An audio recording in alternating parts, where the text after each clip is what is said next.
قال عليه الصلاة والسلام: الإيمان بضع وسبعون شعبة فأفضلها قول لا إله إلا الله وأدناها إماطة الأذى عن الطريق والحياة شعبة من الإيمان.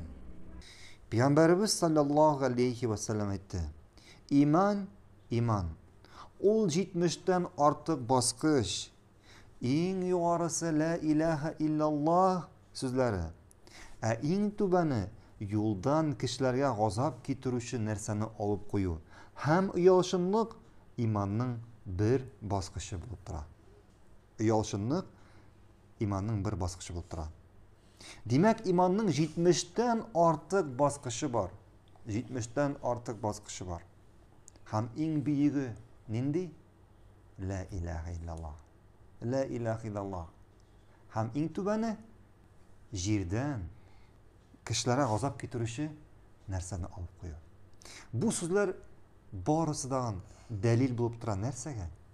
İman köterile hem dışı. İmanның yukarı var baskışı hem tüben baskışı var. Şulay mı? Hem şulay uyalşanlık. Kimçilik mi? Kimçilik mi uyalşanlık? Yok. Uyalşanlık şulay imandan bulup duran.